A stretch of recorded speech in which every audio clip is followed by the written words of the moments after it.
Hello everybody and welcome to a first challenge video here on the channel. What I'm going to do is go through a bunch of different categories for crafting the perfect fantasy story. I was challenged to do this by fellow content creator Murphy Napier, who, when I was just bored and said I couldn't think of a video a few days back, said, hey, do this. And I was like, I will, eventually.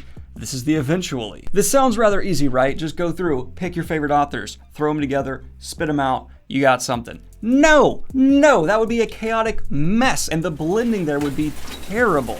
So what I'm actually gonna do is try and strategically, accurately pick authors who could cohesively vibe off each other appropriately and actually have an end result that would be something that'd be rather appealing. But before we get into the concept of the story I'm trying to craft, a quick word from today's sponsor. And this video is brought to you by Campfire. Campfire is the online world building tool you can use to help tell your story. But you know this, so why am I bringing it up again? Because they're improving more and more. Not only do they have that community I mentioned last time, but these guys are becoming content creators in their own right. So if you become a member of the Campfire world, not only do you get this incredibly powerful tool that lets you map out your world, create languages, races, magic system, plot beats, character arcs, you also can just watch these people guide you through the process and give general advice and have amazing chemistry while doing so. They're funny, and you can even start out with a free trial. So if you want to do straight into World Building Pro, it'll cost you about 50 bucks. You want to do Pro plus the World Building Pack, $75, one-time payment. It's not a subscription service. It's not going to end up costing you hundreds of dollars. All you got to do, bam, one-time payment, you got the tool. And there's a free trial, so why wouldn't you try it? Why? Why wouldn't you try it? It's literally free. Desktop application, give it a go and see what you think of it. Just use that link right down there in description and then you can have this amazing story lubricant to help tell the story you want to tell. So what I want to go for is actually specifically a story I have been interested seeing being told. And it's actually kind of similar in a couple ways to what I'm actually writing, but not largely. So don't look here for spoilers or insights from my upcoming book. Specifically what I want to see is a high fantasy setting with traditional fantasy races with a more modern, direct plot in the style that's on the more personal and smaller level, inspired by the Age of Discovery, when we were going out and finding all these new islands and continents. So that's what we're kind of going for in that sense. That comes with some baggage of like colonialism and Manifest Destiny. Those specific elements, though, are in my book. First up, what we're going to do is something that's a bit shallow but fun. We're going to talk about action. So the action of this story, you could pull from all kinds of great names. John Gwynne with his hyper brutal, realistic, not over the top, gruesome action, or Joe Abercrombie, someone who's more minimal when he has violence on the page, but super effective.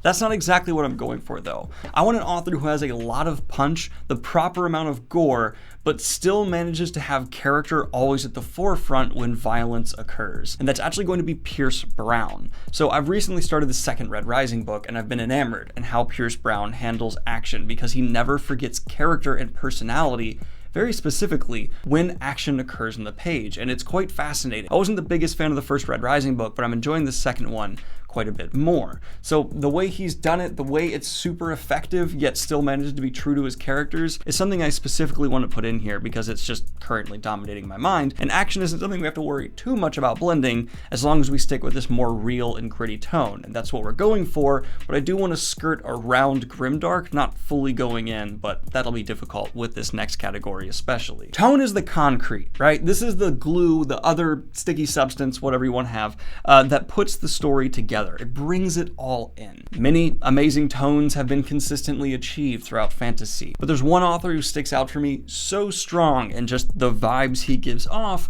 and specifically plays up some of the horror elements I want to embrace here, because if you know me, you know I like horror in my fantasy. That's going to be Stephen King. No, I'm not letting him drive the plot. We're not getting that weird. I want to reel in King's most wild and zany attributes and just pull from one that I think even his biggest critics will agree is maybe his strongest suit, and that would be his work with tone. He can vibe, and he vibes hard, especially with this setting of the Age of Discovery, going out and finding new lands. Horror can be found. Even in the real world, when people were coming to America for the first time, even though there are already Native Americans here, can you imagine being the first European to see a grizzly bear? That is terrifying. So yeah, that would be something I think someone like Stephen King could absolutely embrace, especially if this is the story of people finding these horrific high fantasy races for the first time. A goblin, first time contact, that's a horror sequence, and I want to see it written as such. So the tone there is going to come from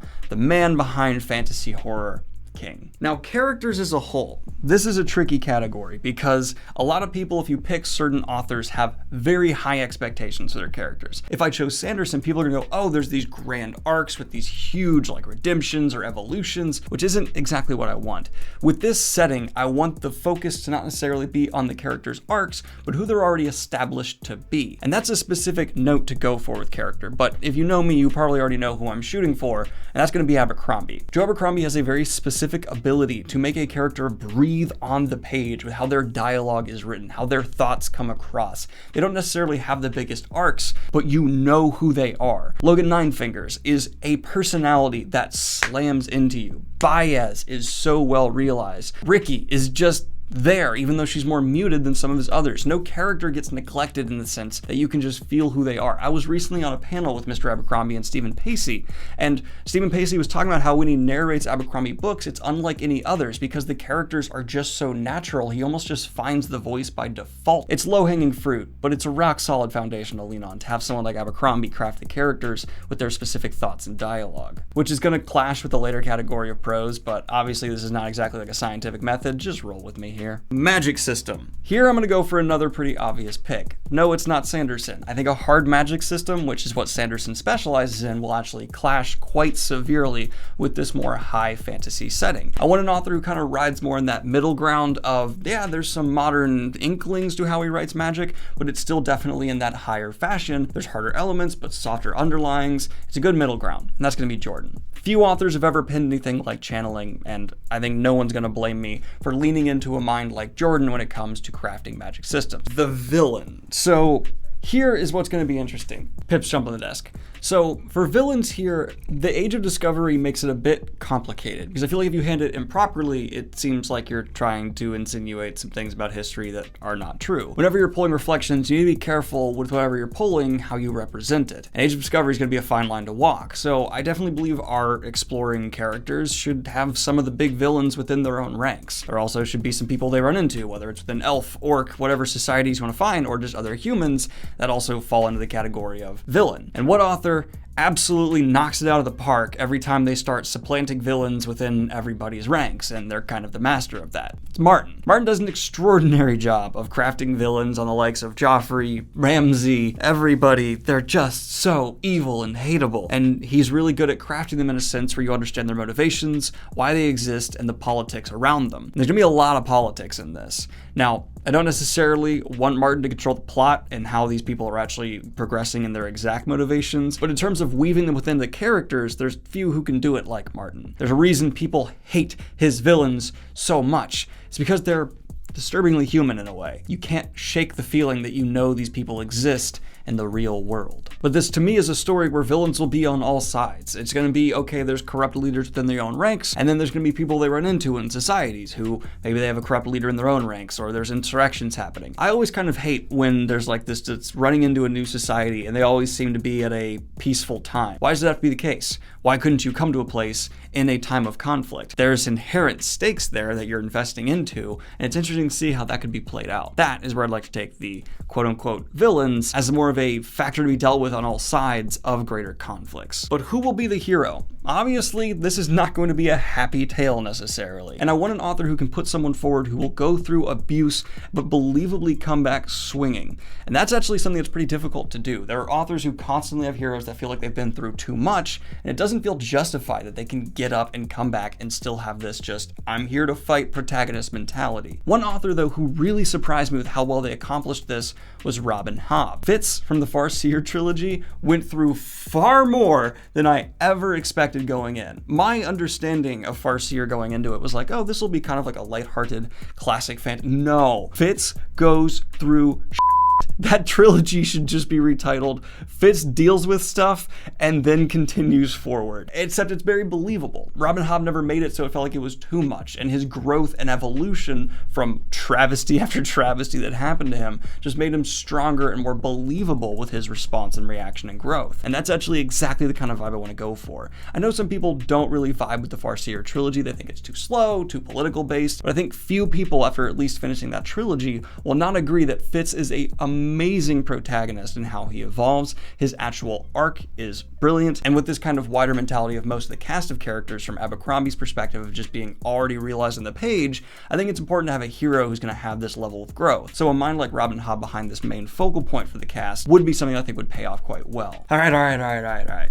The plot, right? This is where I want to do something that's very different with this Age of Discovery plot, going to new lands. There's one author who stood out to me so strong recently with her approach to structuring her plot and how tight it was, and with this grand sweeping tale in a high fantasy setting and me wanting it to be more downplayed, more personal. This is the only author that came to mind, and that's Fonda Lee. The Greenbone Saga is what I know from her so far, but it is one of my favorite series of all time now with just 2 books because of how engaging this plot is. It's paced out spectacularly. It's structured perfectly, and the characters are a huge selling point as well, but that's not what we're looking at. It's the story of 2 clans with growing tension between them. It's smaller, but it accomplishes maybe the highest stakes I've felt on that visceral level in years, and that's going up against stories that have like world-ending stakes, which isn't what I really want to approach here. I want an author who's proven they can take maybe a smaller story, maybe just a fleet of ships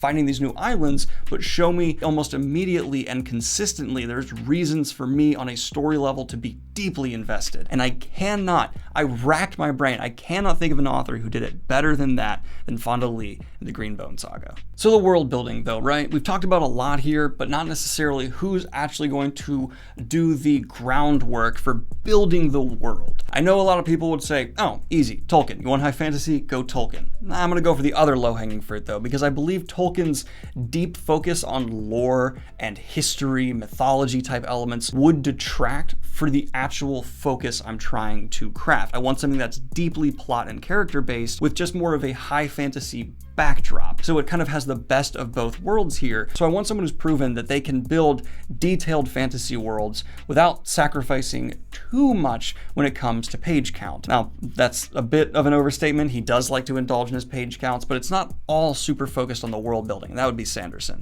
He's really, really good at building technical fantasy worlds, and he's proven, especially with Stormlight Archive, he can do the higher end of fantasy, this more epic side, quite effectively. And I would really like to see him challenged to actually go full on, no, pure high fantasy. I want to see you dealing with orcs, elves, things along those lines, because he hasn't yet. And I'd love to see someone who's kind of the big popular face of modern fantasy right now actually go back and show us his interpretation of how, with his world building approach, these more classic societies could exist and a more first contact Age of Discovery story between humanity and them. Let's get 2 more fun ones out of the way pretty quickly. Battles, there's almost no one whose battles I enjoy more than Brian McClellan's, but he's not the right fit. Despite this being Age of Discovery, which means cannons and flintlock guns and stuff, I don't think he would be necessarily correct because he really thrives in Napoleonic style warfare. Yeah, there's some elements of that here, but I want someone who's proven they can just be a little more engaging for me with battles,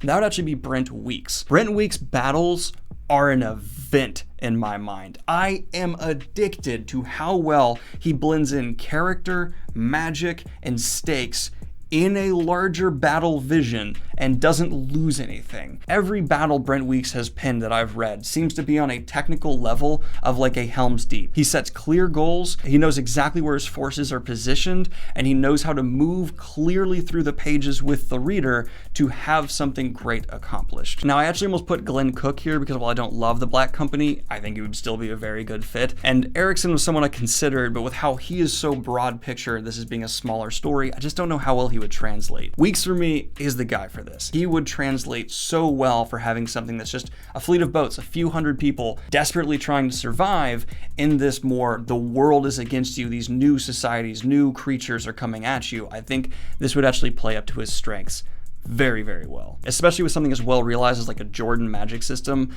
Brent Weeks has shown he can take a well thought out, deep magic system and utilize it with great, let's put it straightforward, fun, while also kind of just being like, oh, in his action. And then romance, right? What would a fantasy story be without some good old romance vibes? And I want to pull from someone no one is going to call yet, because for me, I'm actually pretty underread when it comes to good romances. There are few authors I've read who have shown me an awesome romance, and that's just because it's not something I particularly look for, but I admit it's a very important side of storytelling, right? Bear with me. Philip Pullman, His Dark Materials. I read that very young, and I remember specifically the romance at the core of it between Lyra and a boy she meets from another world being something that enthralled me at a young age. And the development of it was so pure, so innocent, and so well realized. It never felt unreal. There was never these moments of like, yeah, we're all about to die, but I love you. That didn't happen because he knew that wasn't realistic. Instead, there's actually like some conflict between their personalities, but they also complement each other extremely well. And the development happens from there. Love isn't found in just like your perfect match. Love can be found in the contrasting and the things you're compatible with. And I think Philip Pullman did a stupendous job of slowly developing the chemistry there. Again, I'm pulling from someone because it's just like one of the few good examples I have, but I think His Dark Materials is underappreciated for how well the romance between the two young protagonists does develop, especially with like the first love angle that just like hit me when I was a kid so effectively. Like, still as an adult going back and reading it, I'm just... Finally, pros. Who's going to actually write this? It's a difficult thing to answer, right? This is quite the undertaking. For me, there's one solid answer and another second place spot that I think equally could make the case. Depends if you want to lead more towards high fantasy or more just straightforward. I think for the high fantasy angle, someone who is a modern author but has proven they can just write on that level and throw with the actual best writers of all time for the genre, Patrick Rothfuss. Absolutely, I would choose him in a heartbeat to actually write the style of this story. The guy is just unbelievable with how well he embraces modern styles of writing without really losing any of the beauty of the most flowery, over-the-top, well-written fantasy stories. Like, he just rides this line like a master. But if you want a little more of a tighter angle, someone who just kind of is more straightforward without losing beauty as well, I think Ursula K. Le Guin. They both, for me, are someone I can't necessarily choose between. So let me know in the comments down below which one you would prefer to write something like this. Anyway, guys, let me know your version of this video in the comments down below. And Murphy, I'm not letting you get away with this. You gotta do it as well. You challenged me to make this behemoth of a video that took way too much thought, and I'm challenging you right back. And for any other booktuber who wants to get involved, sure, consider it my first book tag. Have fun. I don't know how that works. I don't do those. Enjoy. Anyway, guys, like and subscribe if you have not already. Hit the Patreon if you want to support what I do here. And have a good one, y'all. Peace. And of course, I'd like to record a special shout out to my latest high tier Patreon, Joy Clendenning. Hope you're having a great day. See ya.